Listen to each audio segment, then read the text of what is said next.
আপনি কি জানেন কিভাবে সূর্যমুখী ফুল থেকে তেল বের করা হয়? সূর্যমুখী ফুলের চাষ তো দেখেছেন নিশ্চয়ই। এই ফুলের চাষ সবচেয়ে বেশি হয় ইউক্রেন, রাশিয়া ও চীনে। 90 থেকে 100 দিনের মধ্যে এই ফুল পূর্ণাঙ্গ ফুলে পরিণত হয়ে যায়।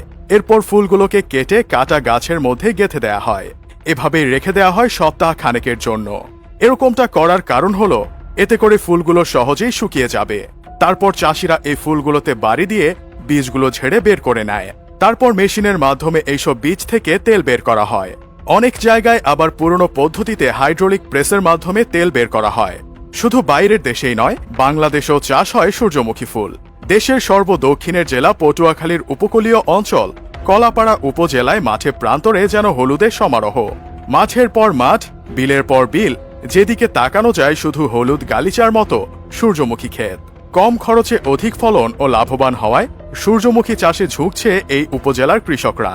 ভোজ্য তেলের মূল্য বৃদ্ধিতে বিকল্প পদ্ধতি ও অধিক লাভের আশায় দিন দিন এই ফুলের চাষ বাড়ছে বলে মনে করছে উপজেলা কৃষি বিভাগ।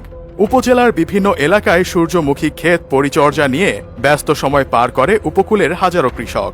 ভালো ফলন ঘরে তোলার আশায় পরিচর্যার কোনো কমতি থাকে না তাদের মাঝে। উপজেলা কৃষি অফিস সূত্রে জানা যায়, চলতি বছর মোট 1950 হেক্টর জমিতে সূর্যমুখী ফুলের চাষ করা হয়েছে। এর মধ্যে হাইসান 33, বাড়ি সূর্যমুখী 1 ও বাড়ি সূর্যমুখী 2 জাতের ফুলের চাষ বেশি করেছে কৃষকরা। তবে গত বছরের তুলনায় এই বছর প্রায় 1200 হেক্টর জমিতে এই ফুলের চাষ বেশি হয়েছে। উপজেলার 12টি ইউনিয়ন ও 2টি পৌরসভায় কম বেশি সূর্যমুখী ফুলের চাষ হয়েছে বলে কৃষি অফিস নিশ্চিত করেছে। কৃষকরা জানান তাদের প্রতি বিঘা জমিতে 13 থেকে 17 হাজার টাকা খরচ হয়। আবহাওয়া অনুকূলে থাকলে উৎপাদন ভালো হবে। এতে তারা সূর্যমুখীর বীজ প্রতি মণ 3500 টাকার উপরে বিক্রি করতে পারবেন। আরও লাভবান হওয়া যেত বলে একাধিক সূর্যমুখী চাষি জানান। তবে স্থানীয়ভাবে এই বীজ থেকে তৈল উৎপাদন সুযোগ থাকলে আরও লাভবান হওয়া যেত বলে একাধিক সূর্যমুখী চাষি জানান। সূর্যমুখী একদিকে মনোমুগ্ধকর ফুল, অন্যদিকে লাভজনক ফসল। সামান্য পরিমাণ রাসায়নিক সার ও দুবার সেচ দিতে হয় এই ফসলে। তবে মিঠা পানির অভাবে কৃষকরা কিছুটা ক্ষতিগ্রস্ত হচ্ছে। প্রতি একর জমিতে 15 থেকে 20 হাজার টাকা খরচ হয়।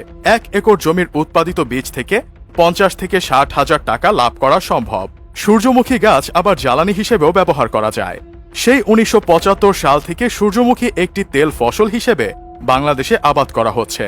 10 থেকে 15 বছর আগে পিরোজপুর অঞ্চলে অল্প আকারে এর চাষাবাদ শুরু হয়। সূর্যমুখীর বীজ নানা ভিটামিনের গুণে সমৃদ্ধ, বিশেষ করে বি কমপ্লেক্স গ্রুপ এবং ভিটামিন সি, ই আছে এতে। এছাড়াও রয়েছে iron, magnesium, phosphorus, zinc, manganese ইত্যাদি।